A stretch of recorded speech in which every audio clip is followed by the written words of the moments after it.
दोस्तों, आज की कहानी है बहू सुबह वर्मा मुहूर्त में उठकर घर की साफ सफाई किया करो। चलो दोस्तों, कहानी को शुरू करते हैं। ये देखो शर्मा जी को क्या कर रहे हैं, अपने घर की लॉन की सफाई ही तो कर रहे हैं। इसमें कौन सी अजीब बात हो गई? ये तो वे कई बार करते हैं। अरे सोच समझ कर करे, अक्ल नहीं है क्या? अरे इसमें अक्ल की क्या बात है, पहले भी तो करते थे। तुम तो अक्ल के पीछे लट लेकर दौड़ लगा रहे हो, कुछ समझते नहीं। अरे अब घर में बहू आ चुकी है, अब इस तरह घर का काम करेंगे तो बहू सिर पर सड़कर नाचेगी नहीं क्या? आप भी क्या फालतू की बातें कर रहे हो? फालतू की बातें नहीं कर रहा हूँ, पर समझाए कौन इन लोगों को, तो बहू रखना आता ही नहीं। तो ये थे शर्मा जी के पड़ोस में रहने वाले पाठक जी, जो अपनी पत्नी अंजू को समझा रहे थे। और ये उनका रोज का काम है। जब से शर्मा जी के घर में बहू आई है, कोई ना कोई बात को लेकर के उनका दिमाग खराब हो ही जाता है। पाठक जी के घर में उनकी पत्नी अंजू जी और एक बेटा अनिल है, जिसकी अभी तक नौकरी लगी है। अभी अभी नौकरी लगी है। उसके विवाह के लिए पाठक जी को एक अच्छी लड़की की तलाश है, और जल्द ही उनकी तलाश ज्योति पर आकर खत्म हुई। बात पक्की होने पर पाठक जी सगाई का न्योता लेकर के शर्मा जी के घर गए, तो उनकी बहू ने ही दरवाजा खोला, जिसे देखकर पाठक जी का दिमाग खराब हो गया।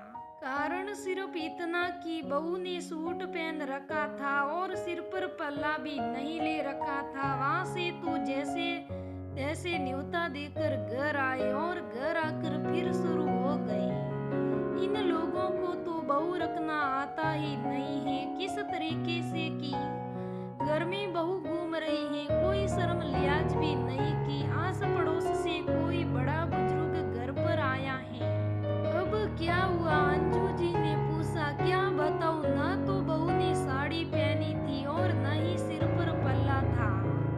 एक तो संस्कार नहीं, ऊपर से सास ससुर भी ऐसे ही। अरे फिर शुरू हो गई।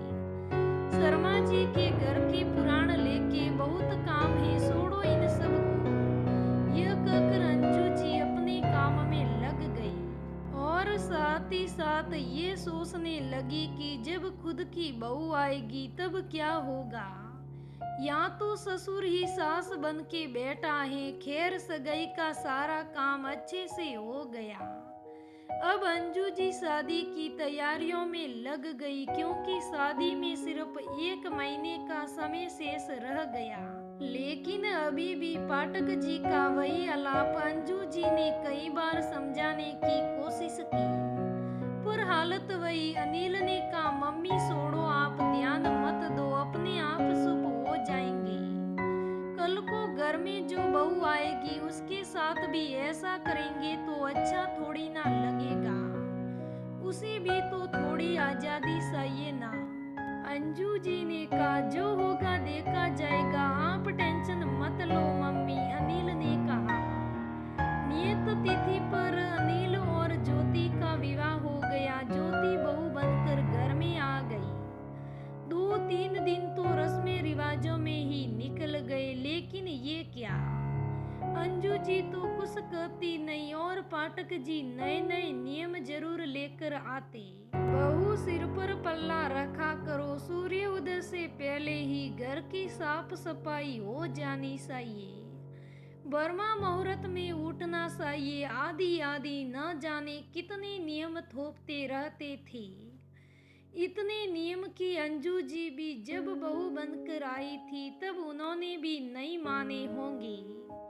ज्योति के लिए भी सिर दर्द ही था। सास तो कुछ कहती नहीं, और ससुर अकेले ही सास बनकर बैठे थे। हालांकि ज्योति ज्यादा कुछ कहती नहीं थी, जो मन पड़ता वह कर लेती। पर इतने नियम वो भी आज के वक्त में कैसे संभव हो सकता है?